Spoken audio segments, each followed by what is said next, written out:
Hello, doobadoodles. I'm using my TikTokulosis to boop you on the nose. Boop, boop. How are you feeling? Tell me what your struggles are. You guys know what my struggles are. I create a world where things are more wonderful. More and more and more and more wonderful as I go. The world that I create is a mystical boop on the nose. Boop. Everywhere, all the time. I have an intention to help you understand that every particle is a lovable dooba scoop. That means it's God and you're God. And that this field of subatomic particles, it's like a vibrating swimming pool of love. If that's where you want to regulate your frequency at. I want us to co-regulate our emotions. Let's give each other empathy. And I want us to collaborate to meet needs. All of us will enjoy my beautiful new permanent makeup eyes, eyeliner, and eyebrow. And we will marvel at how lovable we are. We will boop each other on the nose. We will be like, tell me what's wrong. And then one of us will say, it's so sad. And feel lonely and scared and angry. And we'll say, of course you feel like you feel a doobadoo. You're so lovable. You make sense. And we'll be like, your tears are welcome here. That's right. Dish it out, darling. Those tears are juiciness, a different combination of elixirs than that is of the tears that come from the onion or from laughter. This is a mystical release. Within these tears, there's your trauma. I know. Okay, so 1, 2, 3, go! All right, I'll go first. Do you want to know what's wrong? All right, I'll tell you what's wrong, and then you tell me what's wrong.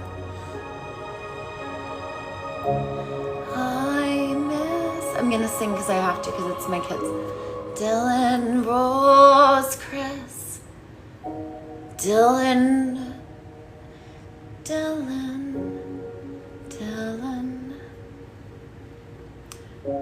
Can't stop thinking about you. And Rose and Chris. And my struggle is I am feeling disoriented. Because I feel like I should be making all these videos for my kids, but this thing happens where I get really scared I'm gonna get arrested after because I got these restraining orders. Yeah. Parental alienation is an oversimplification for my incredible pain. My heart bleeds. And there's blood everywhere. It's called love blood. It comes from a mother's love. The most powerful ingredients on earth are made to make this blood. And it's pouring out of me. That's why I have to mother and love everyone so much. Because you see, I can't love on my kids. They're just 1 hour and a phone call away. Oh, and I've gone and I've called. But I'm tired of the metal bracelets and the jail cells. I love freedom. And I love my children. It's not that I love freedom more than my children. It's that without freedom, I don't have anything. That's why freedom's so important to me. And I know what it's like not to have it. It's one of my constant fears. I'm very scared of enforcers. And that makes me know that they're my teachers and I must work the muscle of love and use my heart to love them. So my struggles, and I feel so tender just talking about my kids right now. So I want to talk to you about a language of the heart. And I want to give you guys some empathy. Tell you how lovable you are. First, we're going to give me some empathy. Daisy, look at that beautiful twinkle in your eye. Daisy, you're a doobly blue. Look at you. Aw. Wait a second. You love your kids a lot. Ah, that's what it is. Of course you love your kids, Daisy. Daisy, are you feeling sad? And do you feel empty and hollow?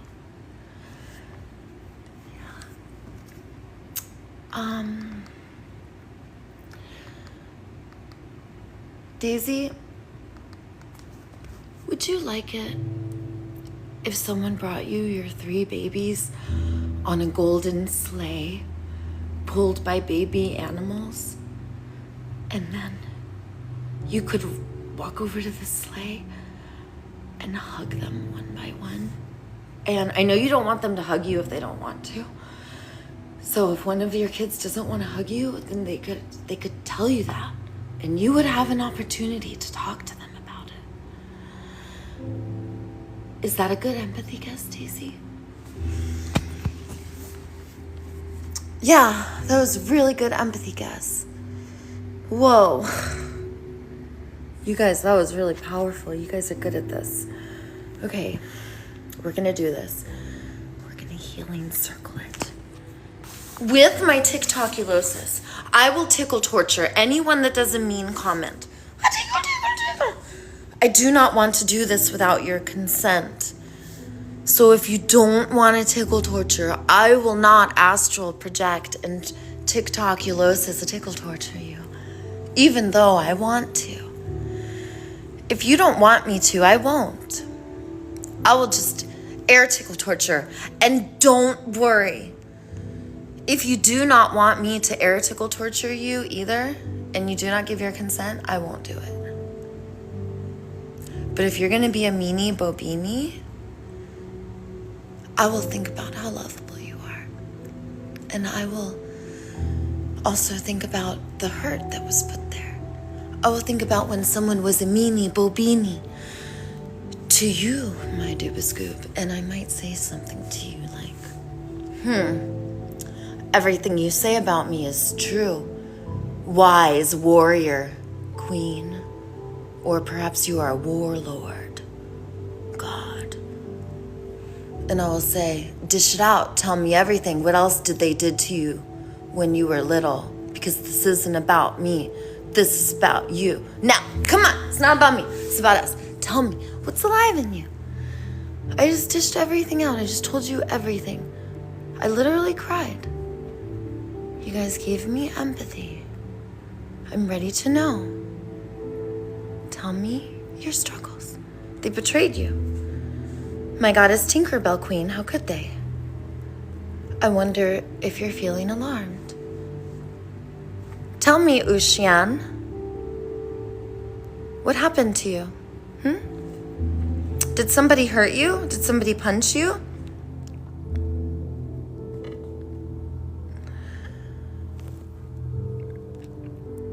So,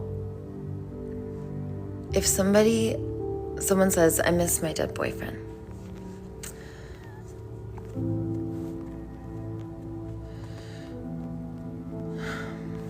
we're gonna pause. Does everyone feel that? How does someone feel who says, I miss my dead boyfriend? That's like the point where it's like, I wonder if you're wondering if this is real. Someone says something like that, that's like, is this happening? Like, what is happening here? Is that the stage you're in? And are you on the brink of an overflow, a volcano of mourning and grief? Or are you in it? And also shocked? And I wonder if you need acknowledgement for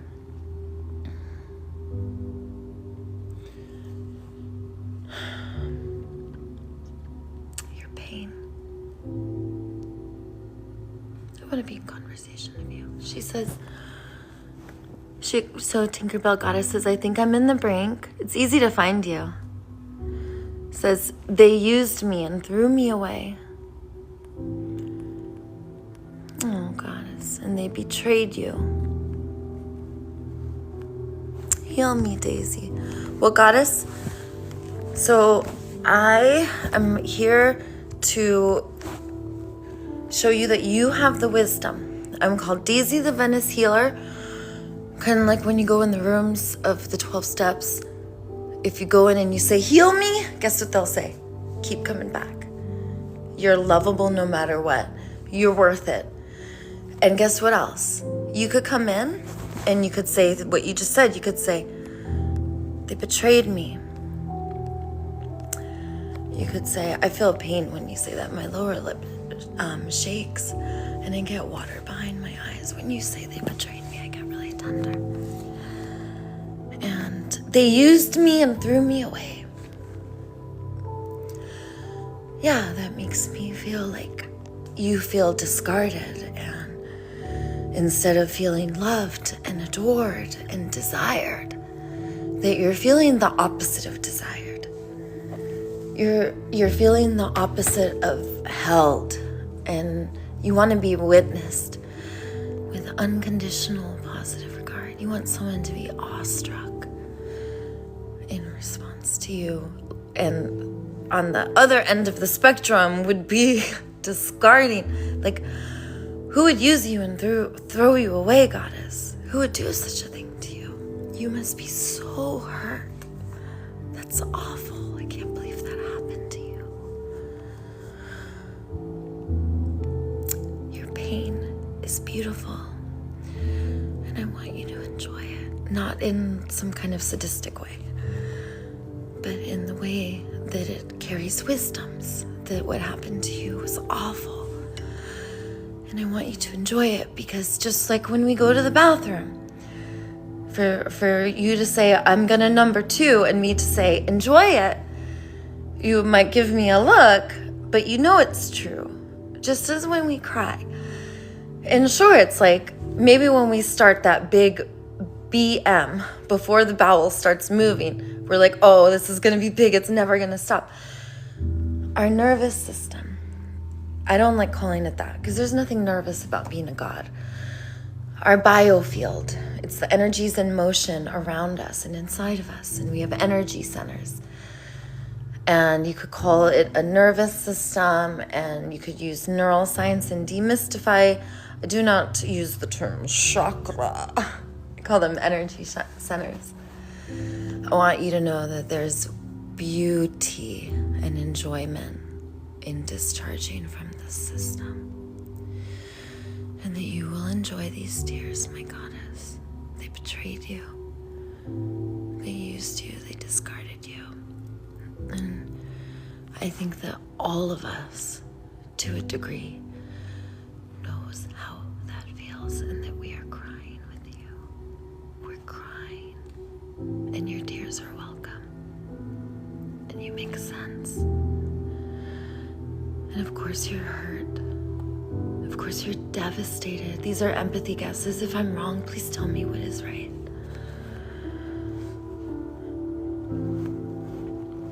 Mystic says, why don't you take your meds and go heal your relationship with your kids?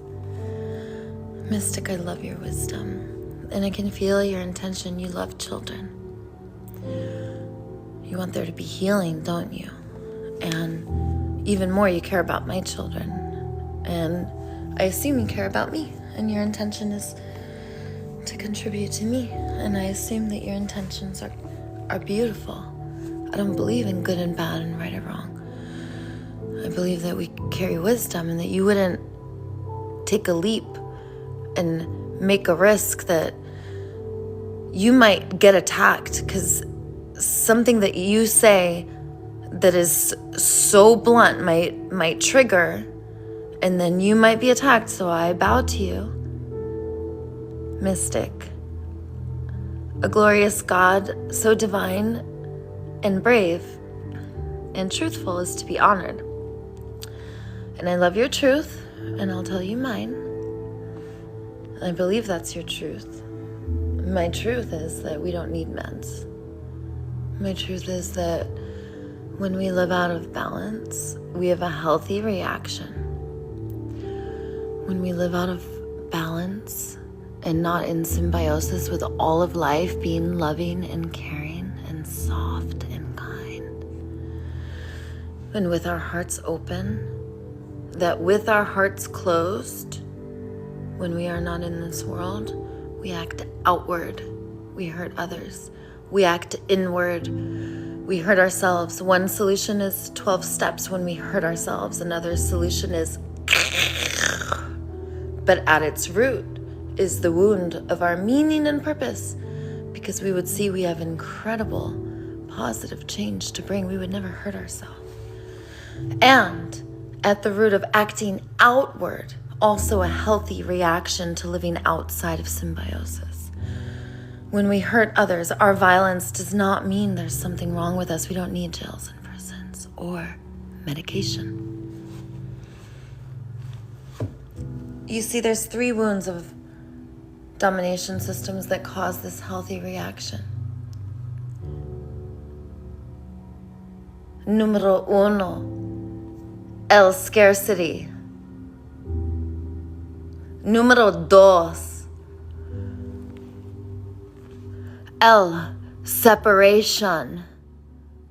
Y el número 3,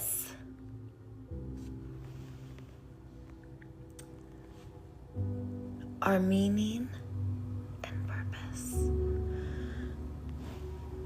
Can you believe it? That we're actually told that we are not superheroes. We are actually told that we are not lovable dupa scoops no matter what. Can you believe that we're actually told we have to earn and prove? Yeah, right.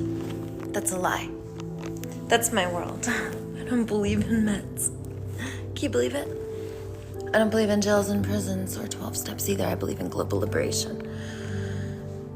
Step 1, the jig is up. Domination systems hurt us. Step 2, what do? Turn it over to love, God, nature.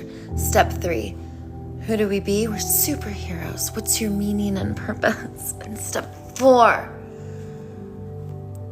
you're not alone and never have been. Gather your soul tribe. Assemble. Step 5, don't stop. Go, superhero, go, go, never stop, don't stop, go. Step 5 is we never stop. We leave no dust of liberation, unlove engulfed. We liberate everywhere, because any speck of domination that is left will come back and try to conquer and take us over. So we blast off, we rise, we unite, superheroes. And we leave fear in our dust. We love engulf. It's a love-evolution. Why do you think I'm so brave and fearless against all the weapons with 20 guns put on me? I'm not afraid. I'm not afraid of jail cells or prisons. I'm not afraid of enforcers. I'm smart enough to not leave the beach because I'm sick and tired of the bracelets. I know I can do anything I want. And if it gets really bad, I will just go to Venice.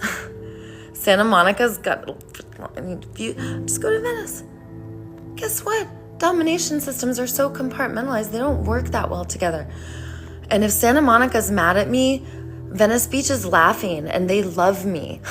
I'm never on bad terms with both at the same time. It's usually just one at a time. And Venice Beach hasn't been mad at me in a really long time. City Council thinks I'm hilarious now. Before they've tried to get me locked up. They've tried to get her on meds. They've done this. I've had 5 mental health evaluations, you guys. Psych evals. 3 were forced by the courts. Okay. You don't 7 felony, it might be 6. And 30 misdemeanor in 7 years. And then get your whole record wiped clean and get booped on the nose by a judge and said, mentally doobadoo. And a mental health doobadoo gets a free apartment, gets on disability. They get an in-home support worker who drives me everywhere to do my speeches and make sure I don't get arrested and I don't have to ever touch money again. Yeah, I'll be a mental health doobadoob. Go ahead, boot me on the nose, judge. Boop. And guess what? There's no medication for this. They checked. Although I do identify California sober, and every once in a while, I will have a smoke of the marijuana. It is a medicinal healing approach to trauma. And I find that, I need it less and less. And where I used to wake up and, I would want to immediately leave my home on my skateboard with my headphones blasting after having gone to the altar and taken a rip from the bong. Now I wake up, I have water and green juice before I have coffee, and I don't have to talk to, we'll call her Mary Jane, I don't need to use any healing medicinal plant medicines.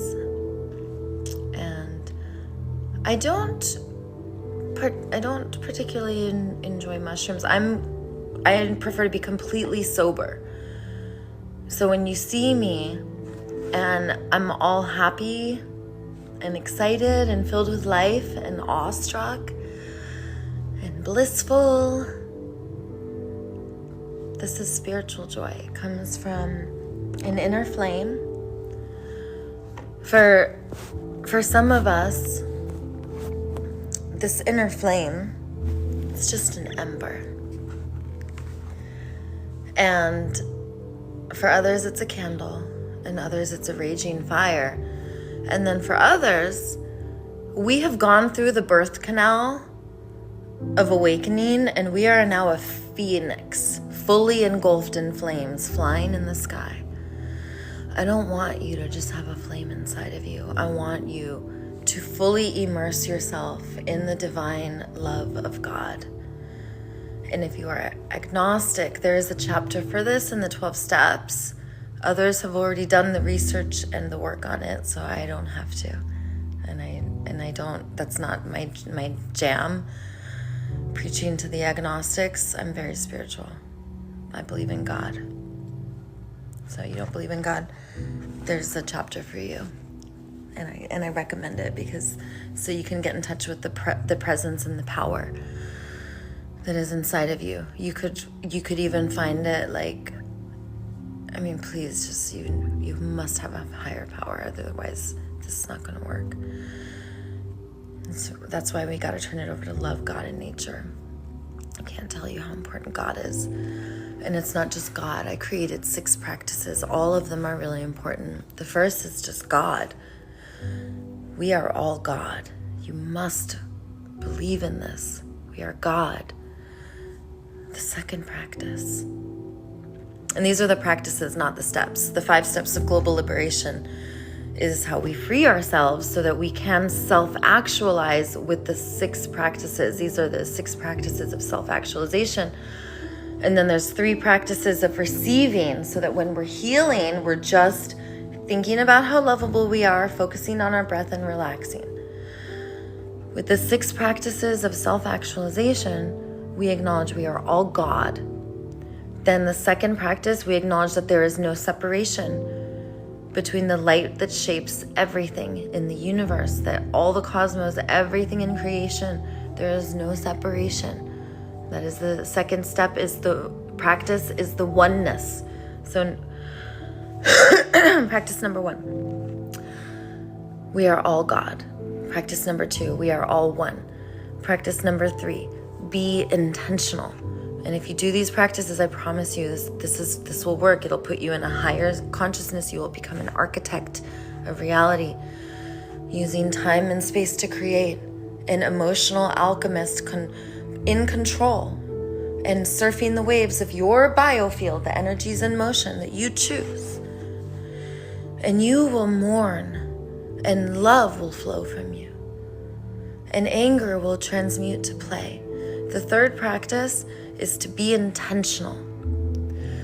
The third practice means that if I enter a situation and I am with another being and I'm relating to this subjectivity, my intention is to connect.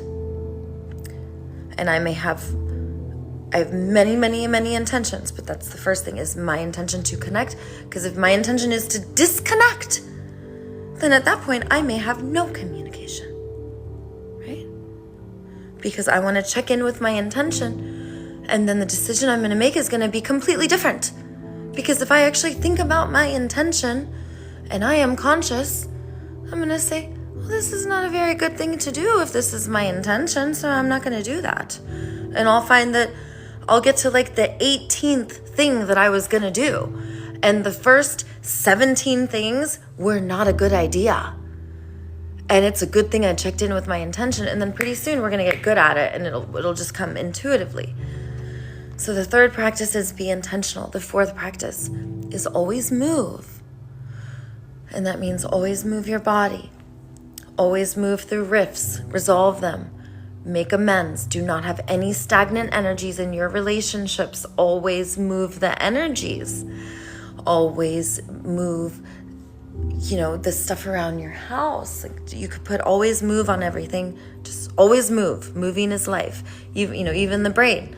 If you're not always learning, the brain, everything disintegrates if you don't move it. So moving is learning and growth. The fifth practice is so important. It is what we came here for. Look into my eyes. I need you to know this is really important. I need you to know that I'm being very serious right now. The fifth practice. Please, if you remember any part of what I'm saying, number five, always play. Always play. Play. Always play. Always play. When you are crying, when you are laughing, when you are angry, when you are dancing, when you are self-actualizing. Always play. So it's different though. Like if we're giving someone empathy, then we're going to move into a different state, right? When we're healing ourselves. So the sixth practice is the same in both states. So we can move from one state to the other. The first 5 practices are different than the first 2 practices. But the last practice of both is the same, because it is the prana, the life force, the chi. It is the grounding practice. And the 6th and final practice of self-actualization, and the 3rd and final practice of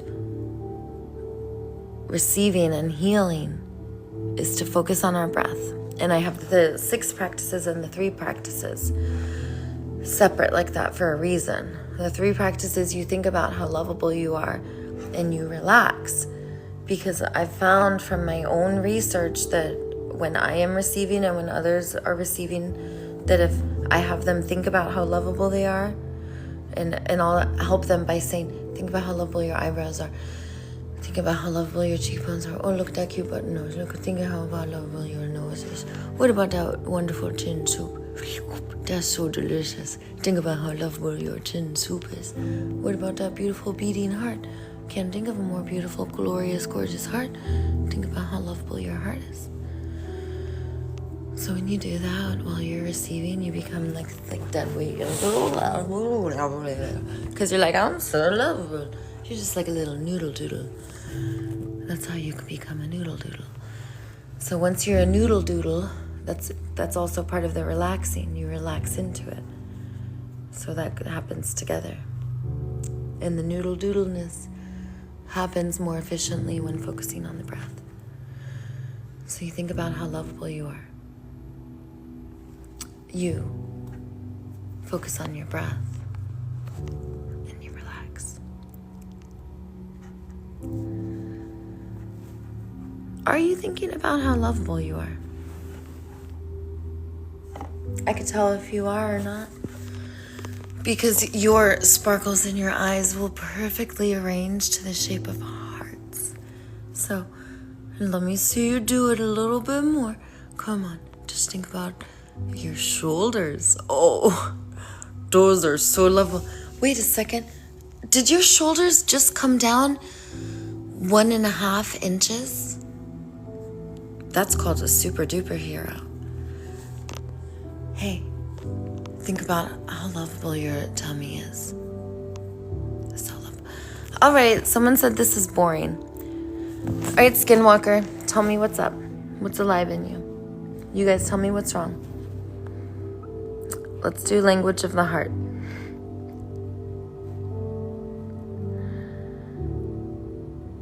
Right? Hi, Brittany. I want to spend a day with Daisy. Brittany, come to Venice. Come to Venice. Hello, you guys. I'm looking at the chat. So, a language of the heart is like this. I bet there's somebody who you think that you couldn't possibly forgive. And I would like to unlock your heart. I would like to show you that you could forgive. And I always invite you guys to the beach. You know, I was sitting up at the beach every day, and we're not at that point yet. So you guys, how about if we have like Daisy events? And you guys know I don't touch money. So my friend Jack pays for my phone bill, my rent, so I get to have an iPhone, because the government phones, like one of my fans, it met his need for me to have a phone with service, with internet and a hotspot, so that I can live stream. And that just fills my heart up. I can't tell you. Like, no one could give me any amount of money, you know? And I love it. I don't touch money. Stuff's dirty, gross. Don't like it. Sober from it. I recommend not touching it. They put a restriction on my YouTube. They're like, don't talk about that stuff on here. It's dirty. Work, it's a 4-letter word. That's called being a sellout, my Duba Scoop. You're a superhero. I'm so sorry that you were told to do that. You are not for sale. I'm so sorry that happened to us and that we had to wake up to a world and all of a sudden say, what? And by the way, I'm looking in the chat. No one's telling me what's wrong. Hello, Ileana. You can say hi to me on this live. Hi, Ileana from Tampa. Then I'll believe you're live. Yes, you can fake. Hello, Doobadoo. Goddess, that's cute. That was coercion. I didn't give into it. I was just reading it because I think you're cute, Goddess. Daisy, I went to get my laundry. I'm back. Welcome back. Oh, I love you guys. Can you tell me what you're struggling with? And I'll help you. Who can you not forgive? And also, maybe you just need empathy. Maybe something's happening in your life and you need someone to guess what you're feeling and needing. Because once we get in touch with what we're feeling and needing, it feels superb. I want you to feel this way. I want you to feel amazing. Ooh, what do you recommend for health issues? I cut off my whole side of the family. Ooh, these are good ones. Okay. So, outcasting. So, Goddess, my queen. When we outcast, it comes from our sympathetic nervous system. And of course you outcasted your dad's side of the family. I want to be in conversation with you. So you could keep typing and I'll read it. And I'm going to be looking for you, my goddess, your fave. So as soon as I see you, I'm going to be in conversation. Okay, good. She's listening. So, my queen, Of course, you'd want to have nothing to do with your dad and his family. This is because they are causing you pain. And this is because they have been proven to be some type of a liability. And you are not able to trust. And there's certain reassurance that you need. And if it were given, then perhaps you would be willing to open your heart. So, my goddess, your fave, she's saying yes. Okay, so let's do some role play, okay? So I'm going to be your dad, and I'm going to speak a language of the heart. And we're going to do a little yoga too. So you could grab your toes, and you don't have to straighten your leg all the way. You'll feel a stretch in your leg no matter what. So you are upset. Yeah, get on the floor. You guys do some yoga. Yeah. So Eliana says something that's happened to a lot of us. A lot of females have had fathers who have done things to them and exploited them. And this happened to me. It happened to a lot of us. So we're stretching. We got our toes in our hands. Look, I'm going to come over here to the wall, and I'm going to be in conversation with you guys now. So your faith, of course, you outcasted your family. And the other goddess is in kind of a similar thing with her dad. So any of us who are listening to me be in conversation with your fave, I'm going to focus on her right now. But I want you to think about your dads. Because we can enemy image our dad, and we can push our dad away. And we can also try everything. And our father can prove to be a liability. And if our father is a liability, then we will push him away. We may outcast his whole family. Part of us will feel good about this because this is a punishment. And when we punish them, we will have a release of adrenaline and some dopamine. It's like a wonderful elixir of juiciness, and we'll feel good, and we'll feel some self-righteousness, and that feels powerful. And goddess, is that true? Does it make you feel powerful that you can disconnect yourself?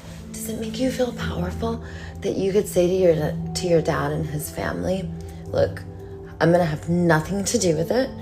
I'm not going to talk to you because I am too lovable, and because I want to be treated with love. And you may not think that I'm super loving and sweet, but I know I'm perfect for my stage of developmental learning and growth. And when I'm not super duper loving and sweet and just a little tiny speck of loving and sweet, of course I'm acting that way, right? Right, goddess? Because you didn't get to feel like you made sense. And your dad never looked at you and said, you know what? I want to understand you more. Please tell me. Or, yes, I understand you and you make sense and I care. And I want to contribute to your thriving. Please tell me more. What's it like for you? What will help? And because you're a dad, and now I'm looking at the chat to be in conversation with you. Yes. He never wanted to see it my way. So because your dad never gave you understanding, and he never acknowledged you, and he doesn't want to hear you, okay, well, if you're not ready to listen, Dad, I will be over here in magical land of listening to each other. And you can be in magical, annoying land of annoyance. And I will be flouncing and prancing. Oh, wait. I had to get that hair off my shoulder. Sorry, Dad's family.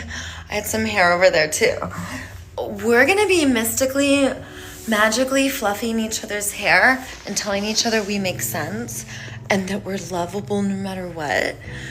And Dad, you will rot in the hollow, sandy, way too sunny land of not listening to each other. Go suffer. Goddess, am I channeling you correctly? Because Goddess, you're just like me. And you make total sense. That's exactly how I would be feeling. And I would have a really hard time overriding I call her my dragon. And my warrior queen rides her. And my warrior queen's like this gorgeous, vivacious Barbie. And she will get on her dragon. Her dragon's like this mystical creature. And she'll ride around and burn fire and be like, look how powerful I am up here. You think you're so powerful? Well, I'm up here. So here's the thing with the dragon queen.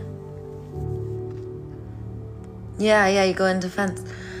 And the warrior queen is so loving. That's actually like our mothering part. It's not a bad part. So that violent part of us, think of that as like the mother who will shred anything that touches you. And I want you to think of it as a mother. And anytime you deny that part of you, you're basically just locking your mom in a cage. And you're like, no, Mom, I don't like what you do. Your work is super violent, so you stay down here. You're going to have all these bars to keep you here. Yeah, right. Someone's going to mistreat you, and that's your mom. Like, think of that as like the motherly love inside of you that's protecting you. And that love will go to bat for you. That is the part of you that will advocate for you and be unavailable. And you will fight to the death. And you want to have that online. You want to have that fully integrated so that, yeah, but people try to steal and put out my light. I know. I'm going to help you with that. And I'm all love and light. Yep, I know. I'm going to help you with that. Me too. I always say I have and you have an animal. Yep. For us and everyone else. Exactly. We have to protect it. Yes. Okay. So do you see the work that we're doing right now? Do you see how right now with precision we're doing hypnotic brain surgery? We're rewiring your brain. That part of you is softening a little bit, isn't it? She's starting to not look so awful. So the first thing that we want to do is we want to like detox, get out all of the enemy image about you, Goddess. Yeah, do lots of opening hip stretches and like roll your back and neck, and because this stuff hurts. It gets stuck in our hips. I like to hook my tailbone on the ground and then push. I'm holding my hand, that's why I'm not using both legs. So you use both legs. I push with the top of my leg, and you can actually like use your leg to separate from the sacrum and the tailbone and the lower back, and even the socket of your leg will separate. And you could do this motion here when you make your pelvis go up and then you push into the ground. You are decompressing your sacrum, and then you can lie down with your knees open. Open your knees, put your hand on your heart. Give yourself empathy.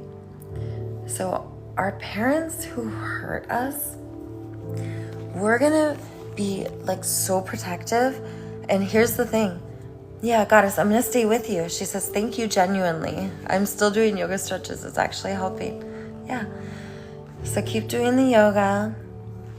And Goddess, so the enemy images that you have inside, when they are all gone, the enemy images that you have with your father and your family on his side, those will be gone too.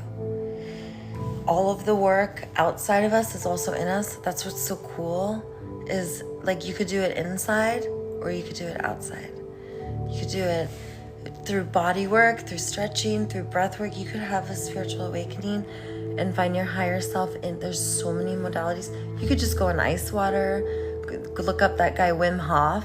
There's so many ways you can find spiritual awakening. So yeah, this is spiritual work. Forgiveness is spiritual work, because you have this beautiful heart muscle. And the more that you forgive, see right now, Goddess, you want to know what you're actually doing by outcasting your father and the family? I want you to think about what I'm about to say right now. You're actually putting your goddess, your warrior queen, and your dragon in a cage. You don't want to put her in a cage. You want to let her out. Don't be afraid of her. You're putting your warrior queen and the dragon in the cage because there's a part of you that says that your dad and his family are complete liabilities. Like, they are non-enhancing. You cannot handle it. Right? Let her free. Okay, good. I'm glad you want to let her free. Because if you let her free, you'll be able to forgive yourself better too. Do you ever feel little bursts of shame about stuff that you do or say? And then you'll have an intrusive thought later and you'll think about what you did or said and you'll feel shame. So that comes from the part of you. Yeah, so she says, I do feel and have felt that they're like that. Yeah, I know. And that's why your goddess is like, oh, no, we're not talking to them. So you're basically putting her in a cage, because what is happening is you are on like the brink of like doing your work. You're about to do your work. You're about to get rid of this pattern. And you will never have to attract this pattern ever again. Yes, I do feel that sometimes. Do you want to know, Goddess, when the lesson is complete? The lesson is complete when the other's heart opens, or when they run away, or when they leave, or when they decide that they're just at capacity and they're done. That is when the lesson is complete. And until then, the lesson is not complete, and there is more love to give. The divine part of us wants to move closer to source energy. So I'm going to help you do that right now. I'm going to help you let your warrior queen out of her cage, and I'm going to tell you how to release your dragon so that you can get on your dragon whenever you want, and you can fly your dragon around and do cool stuff with your dragon all the time. So the way that you do this is, I want you to first, now you have to like tell me a little bit more, because now I need more information about the lessons that you need to learn. And the way that you I'm going to tell you how to let the goddess out now. The way you let her out is you give her the lessons to learn, and she learns the lessons and flies through the clouds. And she'll fly through the clouds, and others will be able to see her. But if they cannot reach her frequency and meet her where she is at, they will not be able to fly with her. So if you want to, so right now I know it's all like a bunch of like, I'm going to help you turn that into like more actionable, doable language. I just need to know more about what's happening. Yeah, is that starting to make sense? So if you could tell me a little bit more about what's happening, I can show you how this analogy works. I can show you how to make it so your queen is flying in the sky on her dragon, and your dragon is shooting fireworks, and everyone's like marveling at the fireworks. But those who cannot shoot fireworks, they don't get to fly up in the sky with you. And it's not that you're not letting them, they just can't, they don't know how to ride their dragon yet. You get what I'm saying? Okay. He was threatening me with physical violence over something I had posted online. and tried to kidnap me. But like, I'm fine. He's just a bad, negative, dark energy. Okay, you want to know why I'm laughing about it? Because, number one, you're laughing about it because we could feel how powerful you are and how ridiculous that is. So, the first thing I want to tell you is good job posting whatever you posted. Keep posting. You did great. And the more that he threatens you, the more that you post. Like, we do not change our behavior because someone is having a huge reaction, because we remember that one of the ways that we used to get our needs met is we used to use our feelings like weapons, and we would scare people with our anger, or we would hurt them with our violence, and then they would do what we wanted. So this is coercion. So yeah, so I'm going to show you how to rise above that. So number one, your warrior queen needed to do the first thing, was she was like, oh, we need to lock everything down. So she was like, get the dragons and the unicorns and the sparkles and the rainbows and the hearts and the star shines and the starlight brights, and put them away, lock them up. Like, we are being attacked. She says, it was only over me trying to make plans with friends back home one summer. That's why he flipped. Yeah. I already knew it was something really ridiculous. If you told me that you love bugs and he loves bugs and you accidentally stepped on an ant and that ant was injured, he could still walk away but had a broken leg, and your dad wanted, like, I would believe you. Like, it's always something very ridiculous. Yeah. I already knew it was something really ridiculous. Because when people who have a disorganized attachment style are violent, disorganized attachment style is another word for fight. And disorganized and fight is another word for physical violence and abuse. And you could keep having more words and labels. It's all the same thing when we are doing this work. Because when we are doing this work, we neutralize it to use it as data and information so that we can process and recalibrate to a higher vibration. So, let's see. Love says, my dad's bugging because he's guilty and I'm calling him out. And your face says, no, exactly, he was the type of guy. Love, it's always the dads. Love, join our healing yoga stretch. Yeah, see, I'm just like stretching and bending my legs. And it's really good to get on the ground. Furniture, you know what the Asians would say, give someone soft furniture and that's how you torture them. If you want to hurt your enemies, give them soft furniture. So, your fave, neutralize for data purposes. Okay, got it. Higher level processing on the way. Yes, okay.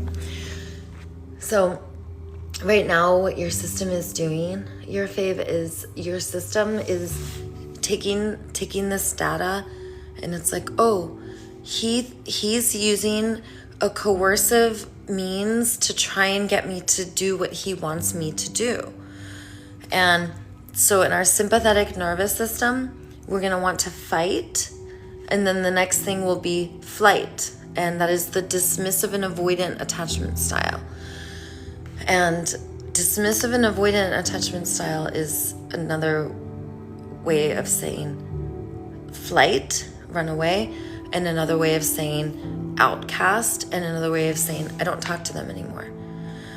So there's a difference between I don't talk to them anymore and oh, we don't talk anymore. And I want it to get to the point, goddess, where either you both choose not to talk anymore or they choose not to talk to you. And it's okay if someone chooses not to talk to us, because if they choose that they're not wanting to talk to us when we are coming from our higher self, yeah, but that's because he's being stubborn. She says, He hasn't even tried to talk to me also, but that's because he's being stubborn and he knows that you're the one that's supposed to reach out because you're the one that takes the high road. And that's why you're the one that reaches out. And that's why you're the one who now has the words. And when you reach out to him, you're not like a little child or a weak woman. You are a goddess, a queen who rides a dragon. And when you reach out to him, you're going to reach out to him and you're going to be riding your dragon. And I want you to feel that power in that presence. And I want you to call this power in this presence God. And I want you to tell yourself that you are God, that you are Christ consciousness, and that your Father is reparenting you, that he has come back as a child to you to ask you to parent him. And I want you to answer this call to love as a beautiful, loving mother whose beautiful love melts hearts. And Goddess, if that is not your truth, I want you to find what is your perfect stage of developmental learning growth for you. Eliana says, I will think about what you said today, ride my warrior goddess dragon. Yeah. I want you to think of him like you are the great mother, and I want you to imagine yourself on your dragon. I want you to think about the breath of that dragon and how there may be smoke coming out every once in a while and some sparks. Or maybe you're on a unicorn rainbow Pegasus. I don't know what mystical creature you ride, but I want you to imagine you and this mystical being towering over your father who is a child. And I want you to know that anytime that this disorganized attachment style, specifically the most angry, the most violent, the most unpredictable, and it's always the teeniest, tiniest little thing. In fact, you did nothing. Like all you did was like cough, and you really shouldn't have coughed because now you just triggered this whole chain reaction and you did this and said this, and there's like a whole story that has been concocted out of one thing that was like so tiny. Okay, this is a baby. Think about that. If it looks like a baby, if it acts like a baby, and if it talks like a baby, that is a baby, right? That is a part. Now stay with me. This is a part that is coming up to be healed in your father when we are extremely violent in this disorganized attachment style. I had a husband who was violent, physically violent. And what we want to do in this situation, if somebody comes at us with physical violence, you get your dragon. You go knock on the doors of all of the neighbors. You say, my father was abused and hurt as a baby and child, just like all of us were. And he has a disorganized attachment style. And one of the ways that he discharges his pain is he attacks me. And I'm scared. Will you help us? He needs love and empathy. And he needs to trust. He needs to be able to trust that you care about him and that his needs matter to you. So could you please reassure me that you care about my dad and that you want to help him move through his anger and not act out on it? Show him that there are better ways. You go to all your neighbors, and this is if it's in person. If it's in public, you go get everyone in public, and you are a goddess.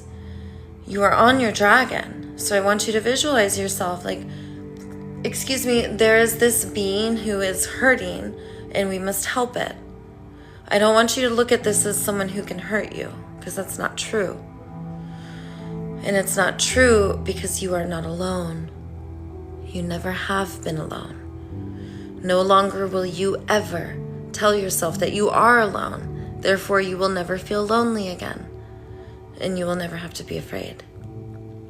And you will never have to tell anyone I don't know what you told your dad, but block, not talk to. I want to be in conversation with you, Goddess. I want to know what's coming up for you. And I would like to do some role play. I'm going to be your dad, and you be you. Tell me, what are you going to say to me? And I want you to be as scrappy and messy as you can. Have some green juice. Have some water. Stretch your body. Focus on your breath. Take 3 deep breaths, and then a bazillion never-ending more.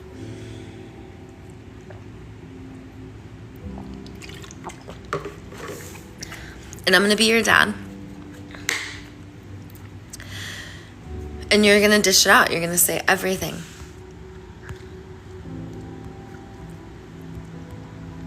What would you say to your dad?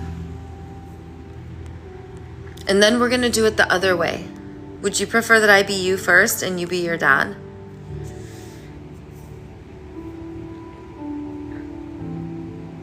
I think that you should be you first, because then I will know more of what's happening. I kind of know what's happening.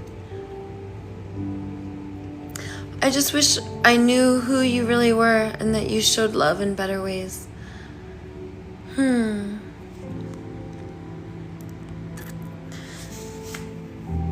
Darling daughter, and that you wouldn't have gone so hard into violence to fix issues that came up. I wish that I knew what I was feeling and what I was needing in the moment, let alone who I really am, dear daughter. I'm just going to call you Goddess Daughter. Goddess Daughter. And I wish that I showed love in better ways too. And my daughter says, and that you wouldn't have gotten so hard into violence to fix issues that came up. Yes, Goddess Daughter. When I was a child, I was told, spare the rod, you spoil the child. And I was beaten to a pulp. Sometimes I would get hit and I would see a spark. And that would be it. It was just like this arm that swung through the air. And it hurts me when I hurt you. I just don't talk about it. What's it like to hear me say that? My Goddess Daughter says, you didn't always try to connect to me in the ways I want to connect. Yeah, I know, Goddess Daughter, that's because you were always talking to me about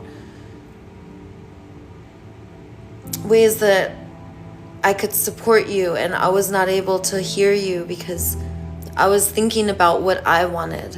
And it was really easy for me to project what I wanted onto you and not see what you wanted, because that's exactly what happened to me. It was real disorienting for me when I was a kid. And yeah, my dad, it was like he was just there for discipline. Basically, sometimes he was in a good mood and real fun to be around, but you know, most of the time it wasn't that fun to be around my dad. He was constantly making me guess my self-worth and whether or not he loved me. So I just feel like, you know, sometimes I don't even know if you love me, daughter, and I don't even know if you care about me, because sometimes I feel pretty worthless, you know. I just feel like I messed up a lot, and I feel shame, and I don't want family to know about our stuff. I don't like that. That makes me angry, and since I always got hit, that's all I know how to do. And I wish someone would like be a little patient with me, because it's really hard to just stop hitting when all you when ever since you were a baby you got hit. And my daughter says, and you wouldn't respect certain boundaries ever. You just worried about yourself.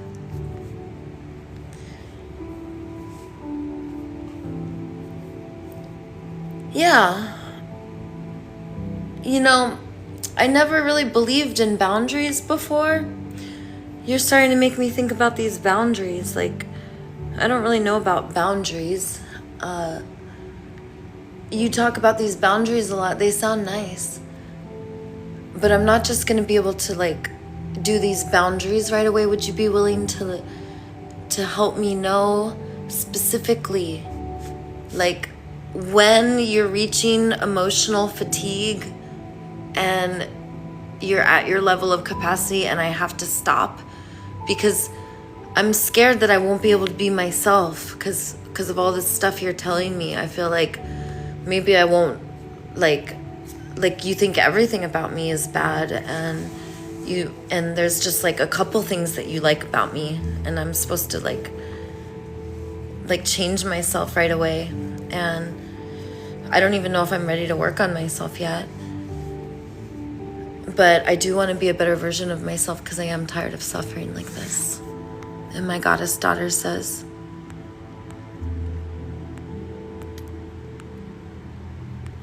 yes, he was in the military, so big on discipline. Yes. And goddess is psychic. Yeah, we're doing a healing thing right now.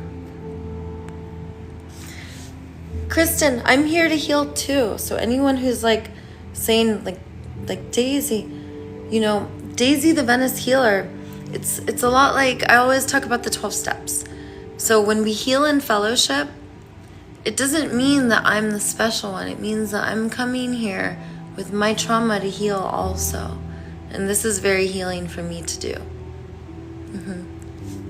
Yeah, it's very healing. So thank you, goddess daughter.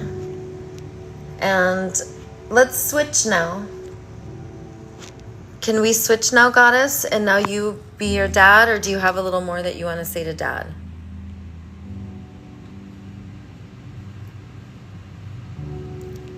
Goddess daughter, I'm ready to switch roles, but if there's something else, I want to make sure that we hit it. Okay, good. She said let's switch. So I'm ready to have my coffee now. You guys have waited long enough, and now I would like it, and I don't know where it is. Where did I put my coffee? There it is.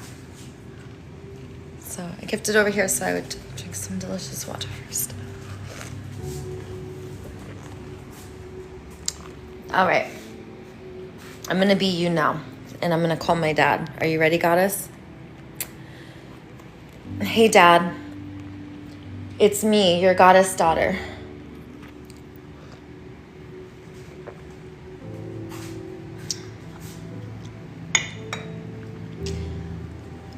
You know, Dad, I would like to ask you how it feels receiving this call from me. I feel super vulnerable, and I'm feeling frozen, and my frozen feeling comes from a deep love and desire to be close to you. And I'm also feeling weariness come up because I don't know what I'm going to get from you.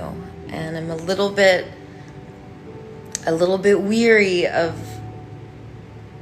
who's on the phone with me right now and which dad I'm going to get.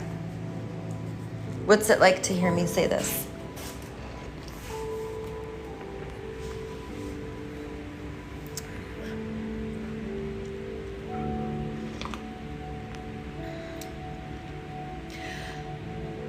And Dad says, I feel shocked, worried, and I may mess up again. Worried I mess up too bad already with you, and how to go forward. Oh, Dad, you have no idea how wonderful it feels to hear that you're not angry, because I was feeling scared when you answered the phone because I thought that there might be a chance that you might be feeling angry and say something violent, which has a huge impact on me. It makes me so upset because I love you so much, Dad. What's it like to hear me say this?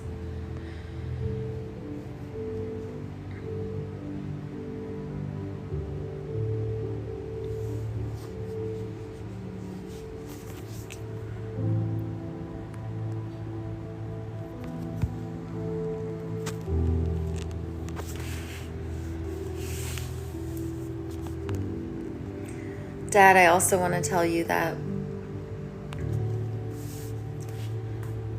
there's some ways that we communicate together. And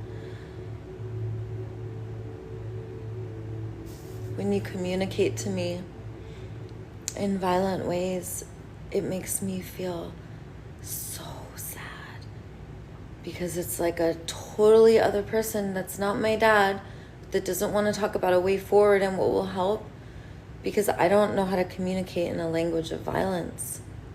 What's it like to hear me say this? Do you like the language of violence? How do you feel when you're saying these things? Do you really mean it? I know you do in the moment, or you wouldn't say it, but after you've had time to process and contemplate, do you still mean those things? Or do you wish that we had talked about a way forward and about what you're really needing? And Dad, I'm wondering if when you get angry and violent, it's because you're feeling scared or embarrassed, or if it's because you're feeling powerless and you feel that because it worked with you and because people scared you and were violent with you, that it will work with others in your life. Is that true? Because if that's what's happening for you, Dad, I would like to talk about that more, because I believe that we can heal that. And I believe that that is not our nature, Dad. I believe that it's our nature to talk about what's actually happening inside of us instead of what we're going to do to each other. And that when we could talk about what we're feeling and needing and what we desire instead of what we're going to do to hurt each other, that we could motivate each other to see and care about what we're needing. And Dad, if you had told me that you felt scared and embarrassed the way that you're telling me that you feel scared and embarrassed now, and I can just hear it in the tone when you say, I'm worried that I'll say the wrong thing, I could tell you feel scared, Dad. I could tell by the way you reacted to what I said on the internet, you felt embarrassed, Dad. And I'm feeling scared too. And I really love you. And I'm willing to override my very, very, very strong, part of me that's telling me to outcast you. I'm willing to override this piece of me and maybe even forego some of my safety in order to be in connection with you. And in naming it this way, I gotta tell you, Dad, when you talk to me like that, I'm gonna have to pull others in. I can only forego a certain amount of safety. And when you speak to me like that and you say you're gonna do violent things and you say that you're gonna kidnap me or hurt me, then I have to involve others, because I'm a divine goddess and you're a divine God, and I'm only available for co-worshiping. And I don't want to do codependence anymore, because that's not healthy. That's either a disorganized attachment style, an anxious, preoccupied attachment style, or a dismissive and avoidant attachment style. And I don't want to act out in any of the 5 F's anymore. I want to be a conscious, higher and higher version of myself. Do you want that too? Is this work that you want to do together? Or do you prefer that I do this work on my own and I do not include you in it? In which case, I can just give you updates on what I am and am not available for, because as I heal target behaviors in myself and I no longer block people, hang up on, name call, do these certain things, I may have to take other actions in order to protect my energies. And I will not bring my energies back down to these other vibrations, which I have already transcended. And once I heal and integrate, I do not go back to that. So if you would like to elevate to these higher ways of communicating, I would love to know what's happening for you. I could tell by the way your voice is trembling on the phone, Dad, that you're feeling upset, that this is resonating with you, that you're feeling vulnerable, and that you're softening. And I know and I can tell that you care about me and that you love me too. And it's okay, Dad. this is scary, isn't it? It's okay, Dad. Of course you feel how you feel. I get scared when I do my personal development too. And you want to know something, Dad? You had it way worse than me. You were born in a time when it was way worse than when I was born. So I want you to know that I'm here to reparent each other. And I'm already a grown woman. You're not going to do any more parenting on me, but we could do some reparenting together, which means this discipline and domination and demanding and threatening, like, that's not going to work for me, Dad. You're not going to threaten me. You're not going to speak to me like that. I'm not available. And I'm saying this with my whole body relaxing, because I know your body is relaxing, because we love when we know that someone's not available, because now you know that you get to expect the same from me, Dad. Isn't that great? That I've done all this work and I love you so much and I'm here to share it with you. And I'm also going to meet you where you're at, because you're lovable no matter what stage of developmental learning and growth you're in, Dad. And from now on, I'm going to be checking in with you every once in a while. I want to know how you're doing. And I want you to know I'm going to be testing the waters at first, because I cannot take myself past my capacity. So once I start to get to the end of my emotional bandwidth, I'm going to let you know. And we're going to end. And I will not be on the phone for gossiping, for triangles, for enemy imaging, any type of negativity, or any other languages which we've discussed. I'm only available for dissolving of enemy imaging, healthy ways of processing through venting and wallowing, and getting rid of the story and finding a way forward. And you could, if your dad wants to do this work, send him vocabulary lists for body sensations, feelings, and needs, our universal needs and our body sensations. And you could just Google vocabulary lists for this. And if your dad does not want to do the work, then you tell him, thank you. Thank you for letting me know. And you don't have to. We don't have to if we don't want to.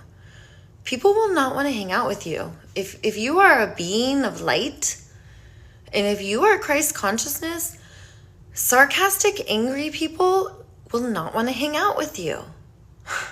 They're not going to want to. They're not going to want to. So what's most likely going to happen is they're going to change in response to you, and your interactions with them will be fewer and fewer until they can rise to meet you. Otherwise, it's just going to get less and less. So, Goddess, I want to be in conversation with you. No, so my Goddess says, so she was playing Dad and I was playing her. She says, no, kind of monitoring spirits allowed. I did have it worse than you. I was just trying to give you the best version of what I had. Oh, okay. Yeah, I'm sorry. I've missed you, and I'm sorry I haven't been there. Is that what your dad would have said? We have to understand we are both God and our love, and have to let that love out. That's right. That's right. Mm-hmm. Because I know I have strength in the physical realm, but not spiritually. Yeah, that's what Dad would have said, huh?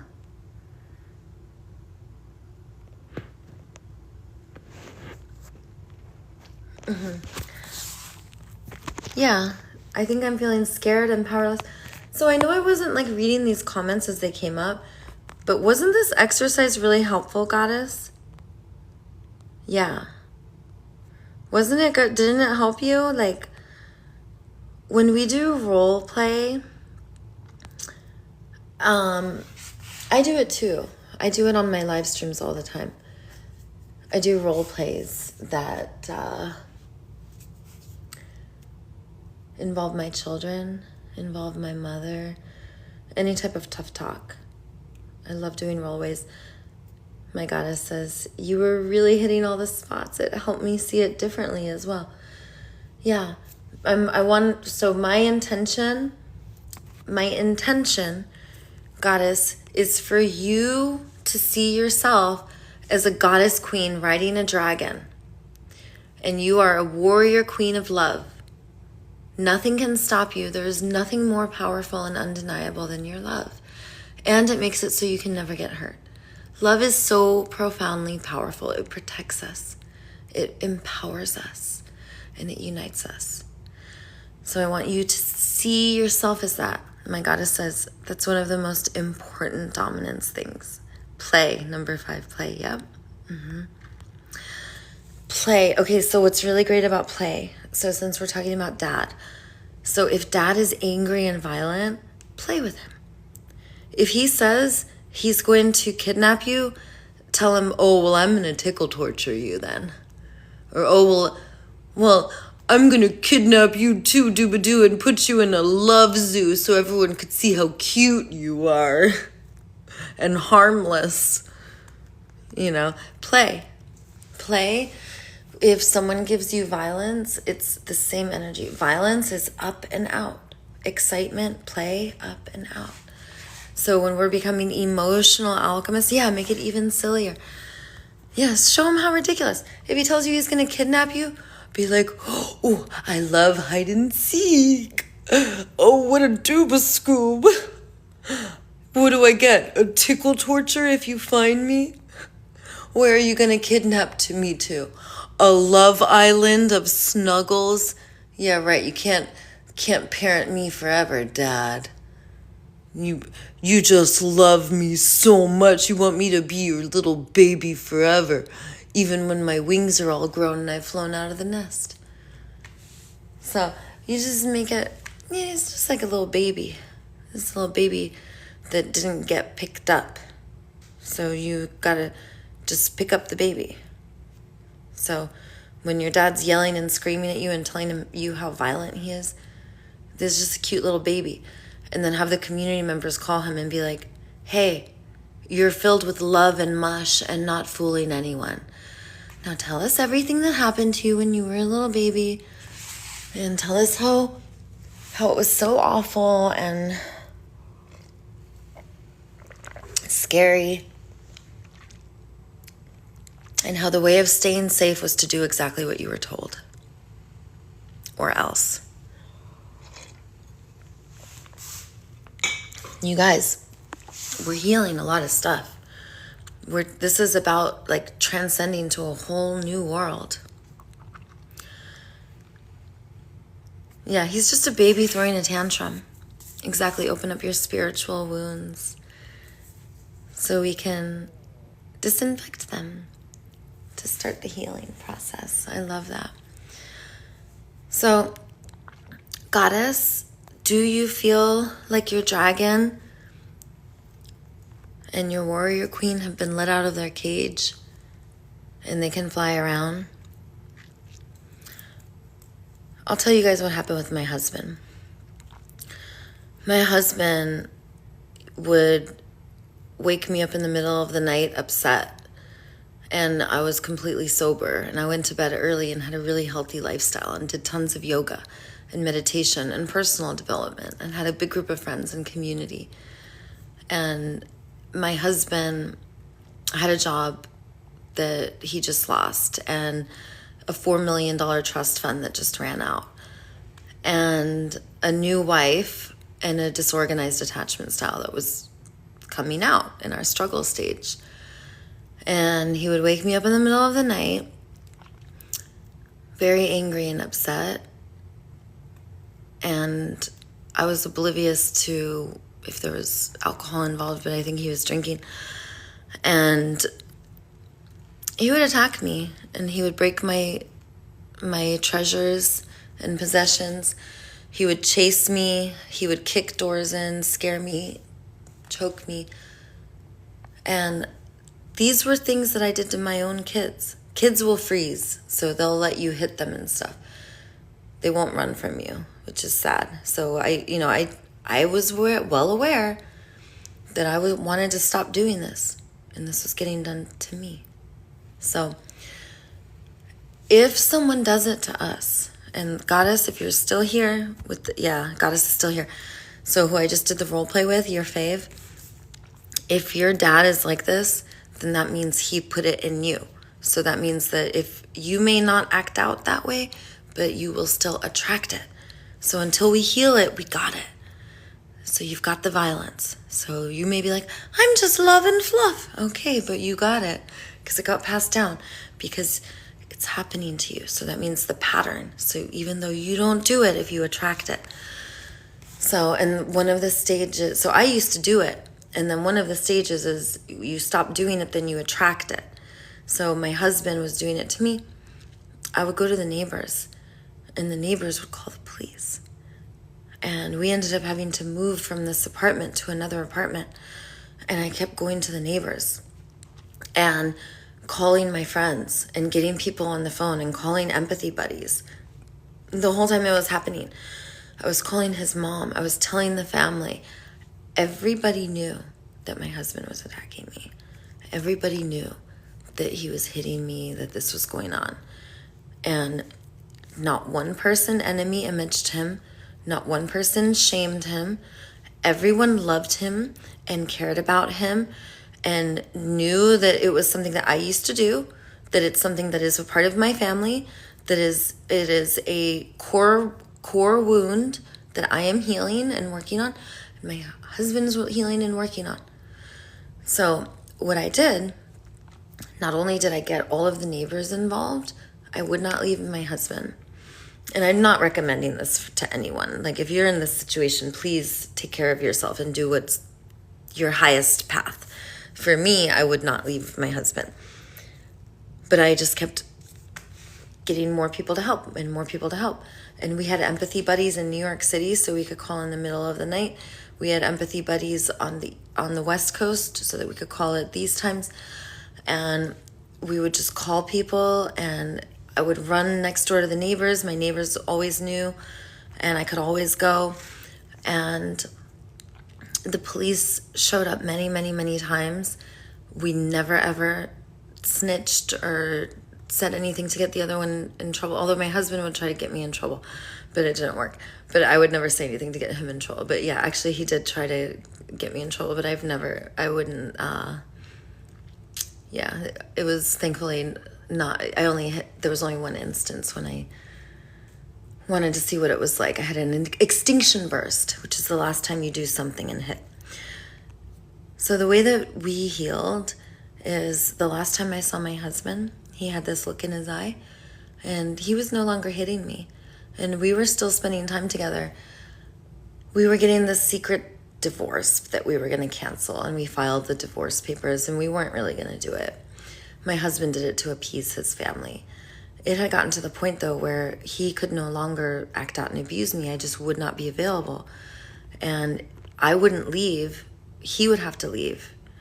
And he would go to his cousins. So I was just like at the apartment alone all the time because he couldn't control himself. And I would just have a friend come over and spend the night if he had that look in his eye. So there was a night he had this look in his eye, and so I had my friend come over to spend the night. And so he didn't like that. But I mean, I was willing to do anything. And that's called wraparound care, when we bring people in the home. So if we're willing to do anything, my husband ended up leaving and not coming back and hasn't talked to me since. He does not want to talk to me. So I honor his space.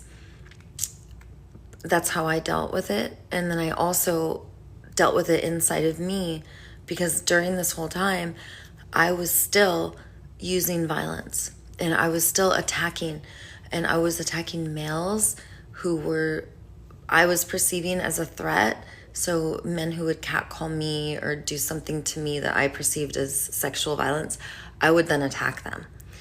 And once I was able to see that there is no violence that is justified, that even if I am responding to violence with violence, that then I will still have it in my world.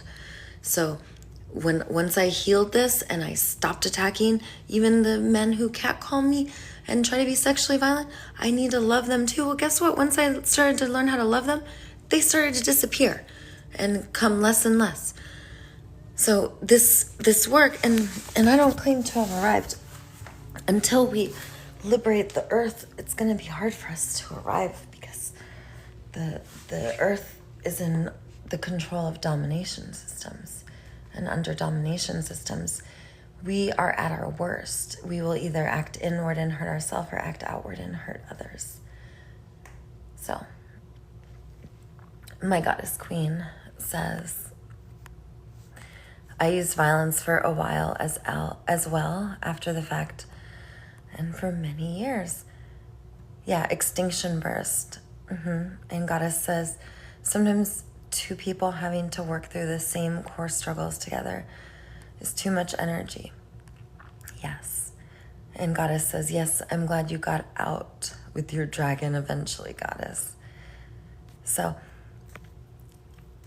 my recommendation, bring others in, neutralize it, talk about it like it is. We don't want to communicate this way.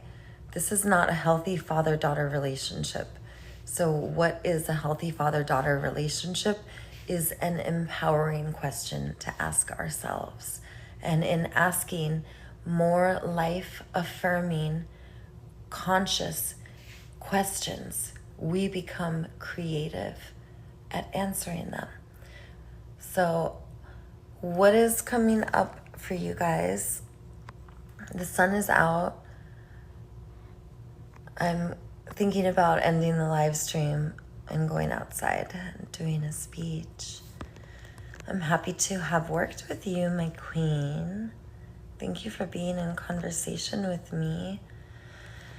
Please keep me updated about your dad. In no way am I telling you that you have to be available or consent to any behaviors. Like, you can have a whole list of behaviors you are not available for. And that's the best part. So please, oh yes, I'll show you guys the eye makeup. And also, I highly recommend permanent makeup tattoo. And go to the same artist over and over again so that they know how to do your eyes. Eye makeup's so fun and easy to do. You just use one finger. And put the dark color here.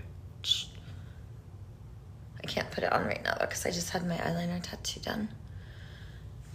I want you guys to speak a language of the heart, even if you just talk about body sensations. Dad, I want our hearts to be beautiful, beating, rhythmic music when we are together. Father, I can see that your jaw is clenched. Let us breathe together. Fill our lungs with more air. Put a hand on our chest. I feel my heart. And I feel your biofield. Do you feel your heart and my biofield? Just talking about our body makes us feel all blissful and wonderful, doesn't it?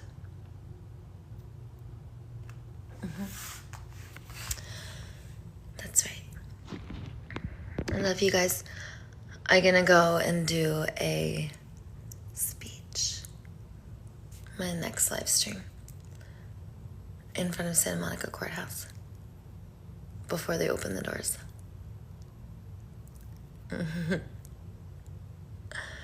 So if you guys want to meet me in front of Santa Monica Courthouse, I will be there. And if you actually go to Santa Monica Courthouse and meet me there, I will be there at about 8:30. And I hope to see you. All right? I love you guys. Shine bright. Spread your love. Yes, you guys, come and see me. Come and see me. I love you guys. Be loving to yourselves. And remember to think about how lovable you are.